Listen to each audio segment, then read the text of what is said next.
Hey gainers, so welcome to episode 10. Oh, episode 10, guys. It's been long road. So this is not really a podcast. This is more sort of updates, sort of what's happening with the group, what's happening in the group, um, and just general chat with a couple of the admin. So I'm Ashley, the creator of Ed Gain in Colour. If you want to introduce yourself, gents. I'm Jamie Phillips. I'm one of the admins of the Ed Gein in Color discussion group, along with colorization artist and historian from South Carolina. I'm Larry. I'm from Michigan. I'm one of the admins in the Ed Gein and Color group. Cool. So how are we doing, gents? Very well, very well. Been a All while right. since we caught up. Hmm. What's happening? Not much, man. Just living life. About the same with me for the most part. We got things coming up in the future, but so far everything's relatively steady. We even got some new episode ideas in mind that we got to put out. Um, should we reveal our newest episode idea, or should we keep it a Yeah, surprise? go for it. Go for it. For those of you that's curious, our newest episode idea that we'll be doing will be revolving around Ed Gein's vehicles, since we ended up finding some documentation about both vehicles that include a ton of information, including their engine numbers and specifics. And I've gone and I've decoded these VIN numbers to both the 1949 Ford sedan and the 1940 Chevy pickup. So we look forward to doing a very in-depth deep dive on both of these vehicles because nothing like that's ever been done before, and we hope to disprove some of the myths around, primarily with the 49 Ford, because I'm sure most of you watching have seen a lot of videos, not calling anybody by name, but seen a lot of videos and people that come out the woodwork saying they know where that car is. Please know that when people come up and say that they know where Ed Gein's car or truck is, they are almost certainly not telling the truth. Well, usually that's apparent because they never have photos to provide with this. But we do have a lot of specifics, and we do have a couple of new theories that do have some evidence to back them up that we very much look forward to getting into in the next couple of days. And possibly a sighting. Well, a car's popped up, but we'll Yes. sort of leave that there. I won't. Sorry, gents. I just wanted to. We've had a couple of issues with one of our members that we've recently removed. Do you want to just have a quick chat about that? Just make the group more aware about what we're about. Um, I'll just say that our main focus in this group is to try to keep the facts straight. There's a lot of theories. Everybody has all kinds of theories. But when you're arguing with people that have proof and are more of an expert on the situation, it's those kind of people that don't belong in our group because they don't want to look at the facts in another way, or they just want to push what they think is fact. And we're not about that here. No. We just want everything to be correct because, as we all know, there is so much misinformation on the Gein case. Sadly, but yeah, it's just, and we're not about that. We try to get to the truth. Should we go into a little bit about what this member had issues with, or just kind of leave it Yeah, at that? I mean, if you just want to, because it was very close to name calling, I just think making the group aware of what we're actually about, and we do support others, and we're quite diverse. I think if you just want to get that across, Jamie. I think something that makes our group stand out beautifully is that most true crime groups or Ed Gein groups, primarily true crime groups in general, are very romanticized. It's very sensationalized. It's kind of like going through Tumblr, if you know what I mean. There's a lot of romanticization of real life um, murderers, and there's a lot of not just romanticization about that, but false things and some very disgusting things. And we've seen that a lot happening with the Ed Gein case, primarily due to the Netflix fan fiction that came out back in October, and it's kind of brought this wave of people that are full of misinformation and these kind of. Would it be okay to call these people weird, or is that like an understatement? Like these really bizarre people And Go with weird. I would go with more like either gullible or easily brainwashed. Because I mean that's the best I can come up with it, because we've come into contact with that ever since the Ed Gein thing, the Netflix thing, that people just want to believe that all that's fact, and it's not. 90% of it's not true. I would go in with our 90%. in our group, it's a very diverse group we have. There's both men, women, gay, straight, bisexual, and our group is welcoming towards anybody that is like that, regardless of your race, gender, religious affiliation, or sexual orientation. That does not matter to us. We support you, we love you, and we're all brought together by a common interest, which is the Ed Gein case and the facts surrounding that and disproving myths. The people in our group are people that are very devote to this. We've spent years studying, researching, doing everything as factually as possible. This isn't, a new thing for us, and we love everybody, in this group. Everybody gets along, and the drama's low, and that's what, matters most. But regardless, you're always going to find that one person who wants to argue, and it's like with this individual here.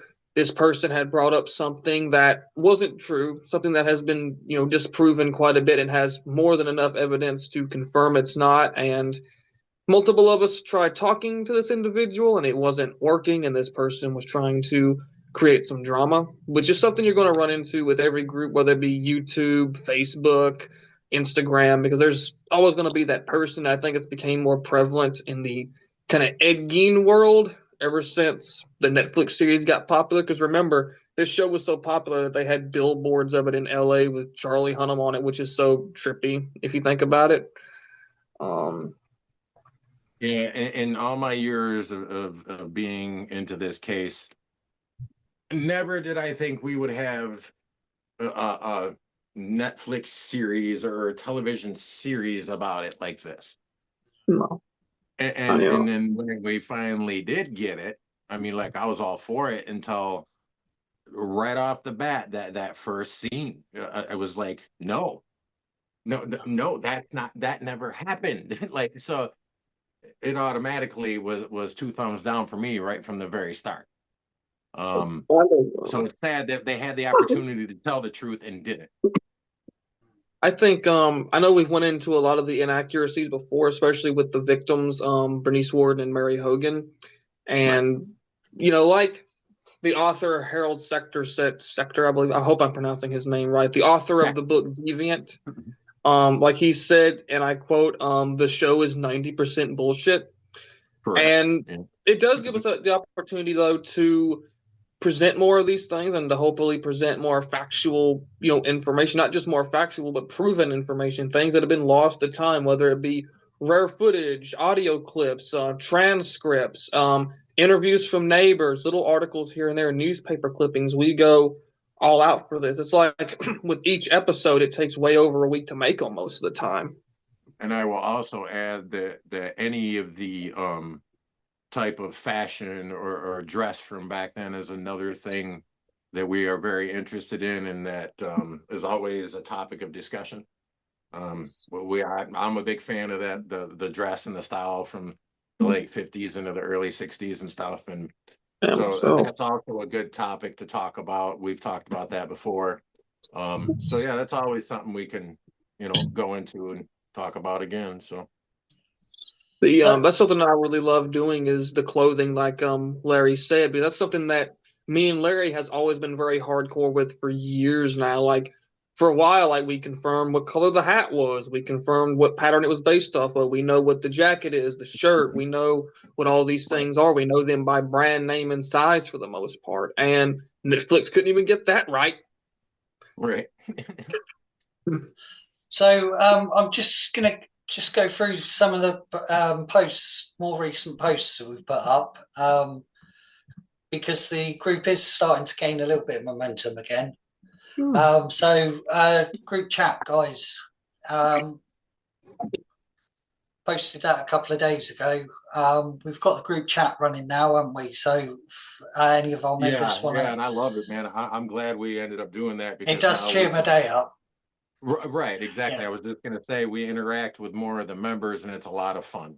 yeah, It's a lot of tomfoolery in there, but at least we're having a good time doing it. doing it. So there's no fighting. There's no everybody gets along. It was a good idea to add the group chat. Yeah. It definitely lets us interact with our members a lot more too.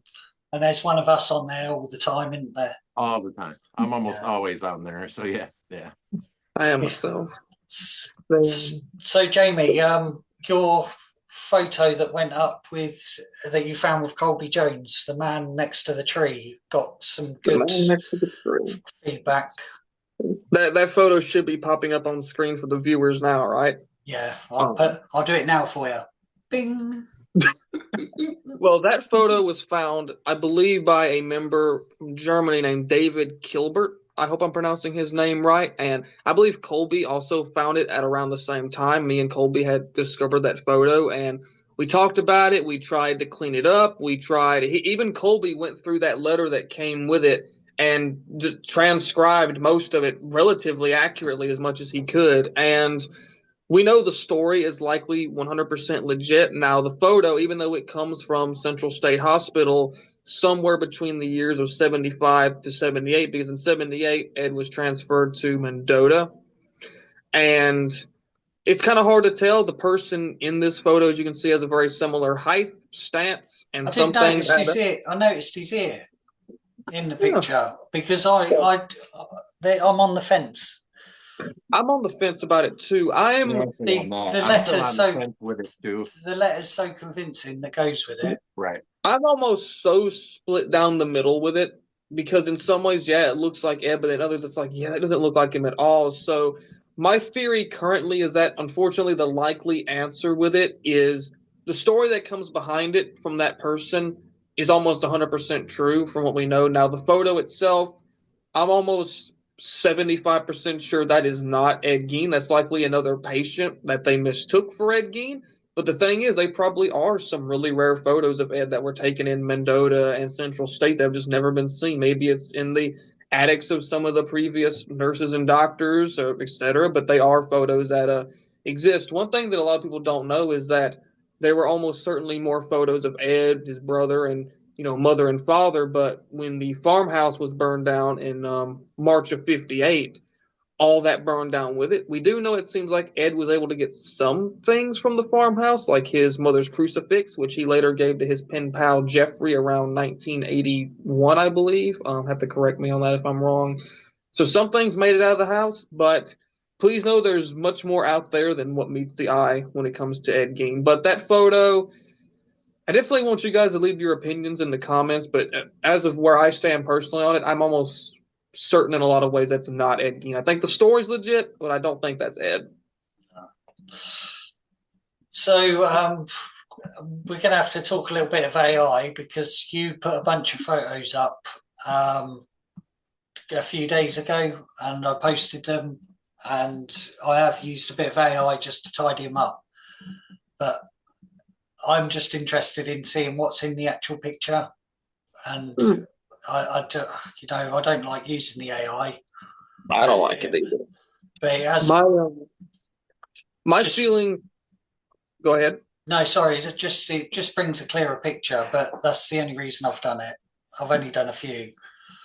With AI, I'm not particularly a fan of AI. Number one, is something that's really not accurate. I do know that it's pretty harmful against the environment as well, especially these data centers and destroying people's water. Like the water in quite a few areas now is pretty much undrinkable, and that's harming, real people. That's harming, our planet. And not only that, it hurts, real artists because I've seen artists who have spent years and years perfecting their craft and I'll get almost no attention, but somebody will go generate some BS picture of whoever and then it's popular and people fall for it. The bad thing is that people fall for AI a lot. Like I've even seen it in the kind of Ed Gein world where people are doing book covers with like AI Ed, which makes no sense because there's plenty of photos of Ed Gein in existence. And especially with colorization, that's where I'm kind of, that's one thing that was kind of interesting with AI is that if you tell it, like, for example, how to color a photo, it'll do it pretty decently for the most part. It's not like doing it by hand, but it's some things that's cool. Like some people will use it to remove things from the background or to sharpen up an image and things like that. Like in the beginning, AI kind of started off a little cool. Like when I think about it, I think of like 2021, 2022, where you could actually like, hey, clean this photo up a little bit or this and that. And that was kind of cool, but I think it's gotten really out of Yeah, hand. but do you think we're using it in the right way within the group? Because we don't go over the top with it, and I know it's a good tool to clean up some of the newspaper articles. I just want the viewers at home watching and our group members to know that we do our best to avoid it. I personally don't really use it with anything. I do my best to avoid that like the plague, and I know you guys do as well. And usually with our photos and newspaper clippings, we do our best to restore them ourselves. Usually I do my best, and if it's really bad, we'll try the AI. But then again, still you still got to be a little bit on the fence with it because it's known for mistakes. But when it comes to any colorization photos that I've done, none of that is AI. It has no AI modifications at all to it. I've been colorizing photos since late 2020 and perfecting my craft, with that. And I'm not the first person to do Ed Gein in color. There were a couple of other artists before, but I'm the first person to do mass quantity of photos of him in the accurate, colors of his clothing, eyes, hair, etc. And it takes a while. Depending on the photo, it can take anywhere from 3 to 7 hours, sometimes multiple days if I just, do it slowly. And it is time consuming, so it does kind of suck that whenever I do a post, I have to specify that it's not AI. But just for the people at home watching, if you ever see a photo of mine that's been colorized by me with my watermark, there's no AI there at all. Whether with restoration or colorization, I use no AI. And I actually have a video that I'm putting together that I look forward to posting soon, which is a little time lapse showing how I colorize, kind of the steps in which I do it, which I think will be cool for people to see because I get asked quite a bit how I do it. So hopefully that shows people. I would just like to say that I'm really excited about something that me and Jamie, I guess you could kind of say are working on together, but he kind of gave me permission to use one of his works, his Ed Gein colorization photos for a T-shirt. And I'm excited to do this because the picture is really cool that he did. So I'm going to be posting that as soon as I can get it. So yeah, I just want to kind of give a tip of the hat to Jamie for his work because I am definitely going to be putting it on a shirt here real soon. So. Thank you. That's something that really means a lot to me. And for the people watching at home, I'm more than okay with anybody saving my photos, posting them, or anything of that sort. The only thing that I ask people not to do is please don't remove or cut off my watermark because I have had issues with that. Not with the Eddie Gein photos yet, but I did do a lot of photos from the 1922 silent film Nosferatu. I'm sure pretty much everybody in the world's heard of that movie or seen it. If not, I highly recommend watching. I colorized a lot of shots from that movie. And I did it, accurately as I can with the information that I had, and those got very popular. And if you reverse search one of my colorizations from Nosferatu of Count Orlok, you end up with people that have, like, I had one guy that stole the photo and he photoshopped my watermark out. So I directly messaged him like, "Hey, can you upload my photo?" And so he restricted his account and kind of blocked me. So like I said with you guys, you're more than welcome to save them, repost them, do what you like. That's something that really does mean the world to me. Please don't cover up my watermark because it takes a lot of time and effort to do these, and it's a part of my heart and soul that goes into each one of these in a way. Yeah. Well, I'm gonna say if you want to use something from one of our artists or from one of our works or collections, just tag us. Just give us the credit. If somebody else took the time to do it, it's not that hard to give them. Well, the I credit do try in the group when stuff comes in to credit the certain people. I know you do. Yeah. You're awesome at that. Yeah, you definitely do that. You give the people credit, and that's why I brought that up because, we try to make sure that whoever does these works gets the credit for these works, because otherwise you're not helping by spreading it and calling it yours. It's that's not helping anybody. It's like the artwork behind me currently, which I know you can't see it fully. That was done by an artist. I'm gonna send her name to Ashley because I can't remember it right offhand, and we're gonna have that name pop up here somewhere. But I think she did a really terrific job on this. Yes, I that believe was that awesome. person also sells prints of this, so I'm going to get that artist's name and I'm going to have Ashley put a link to this artist's shop because she does sell prints of this along with a few other things and You it's just really make good. you just making more work, aren't you, for editing? Just making more work It for takes me. 20 seconds. All right, okay. So, just moving on. What do you think of Tim's truck? That's Oh, popped that's up in awesome.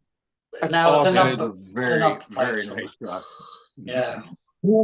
Tim, I've looked into Tim a little bit, and he is one of those old school dudes, and he just seems cool as hell. Like, I'm a big car guy. I love vintage trucks. I love Fords mainly, Ford F100s. That's my whole thing is cars and trucks. And I think the truck that he has in his photos is a 41 to 46 Chevy. I'm not completely sure on the years, so Mr. Tim, please correct me, but it's fully restored. He's got the vintage Woolrich jacket, and he's got the Stormy Cromer cap with it, and he's got an actual license plate from 1957, nearly identical to Ed's. So Tim's a big guy in the car and truck world. I think at one point he even worked for General Motors, GM. So yeah, I think that's so awesome to see someone that's big on cars and trucks like that, like I am, for example. Did you That's see something the that doesn't really video?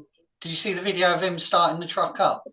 I did. Sounds great. It does.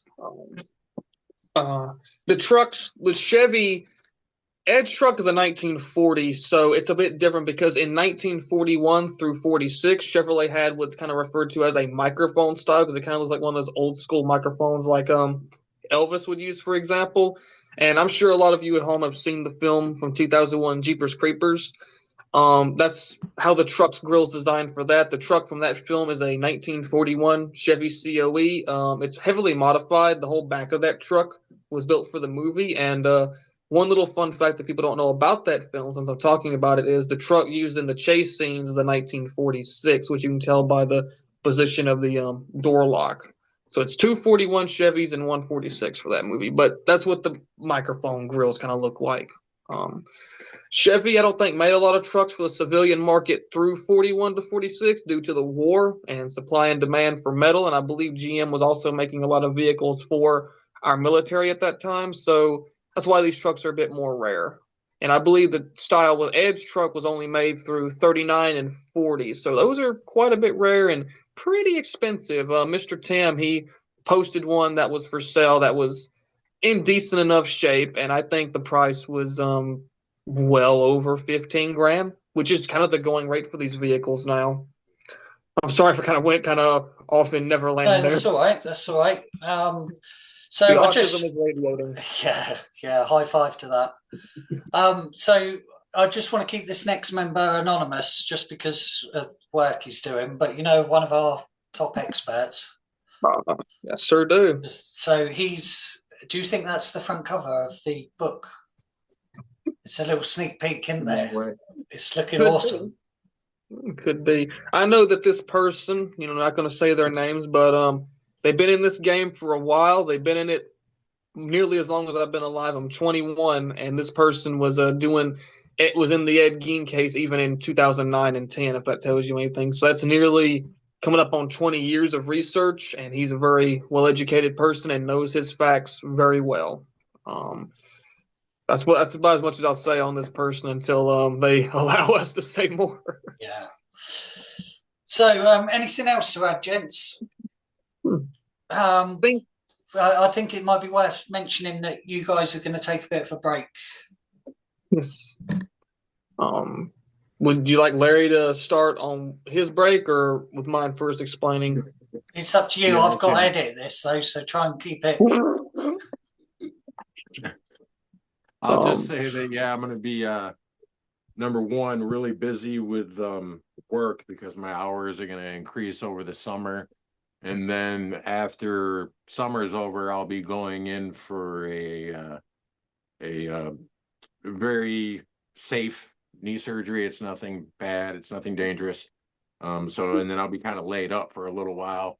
So I'll definitely be around for that because I'll be laid up and not have much else to do. So yeah, it hopefully won't be too long. I'll still pop in and out. But yeah, I'm definitely going to have a lot on my plate come summertime here. It's kind of similar with me as of Monday. Today is currently April 17th. On Monday, which is 3 days away, I believe, right? Let's see, today's Friday, so Saturday, Sunday, Monday, 3 days. My great grandmother will be having her hip replaced, which is going to be a relatively long recovery from her. It's going to be around a month before she's able to do things like walk around a good bit, bend down, things of that sort. She's 80 years old, so I'm mainly with her, and I'm the person who cares for her. So it's going to take a lot of my time to do that and help her and be there for her. So it's at least going to be about a month for me before I'm able to really jump on podcast. Although, not to fear anybody, we will still be active in the group. We're going to still be doing photos. And in that meantime, we hope to get a few other of our members up to do a few episodes. And we're not going anywhere. We're right here. We just having a little detour that's going to take us a bit. And I believe it's going to help out a little bit on our mental health. I know something that's not really spoken about much, on here is when you're so invested in a case like this and you're researching it daily and you're, talking about it daily, because a lot of people don't get to know the behind the scenes of all this, of rehearsing things and writing things down and knowing these specific details, it can be a little tolling, on your mental health. And because this is dark subject matter, this is heavy stuff. And, it's nice to have a little breather from that every once in a while, because I know we all have our own struggles with mental health. With me, it's primarily autism and a couple other things not too comfortable saying on camera. And, it takes a little bit, out of you. And I know you guys can agree with that and have similar burnouts. Yeah. Okay, well, we'll leave it there then, gents. I think that was a good episode for number 10. Absolutely. Thank you as always, and thank you, gamers, for watching, and tune into our next episode. Absolutely. Be jolly. Bye-bye. See you later, everybody.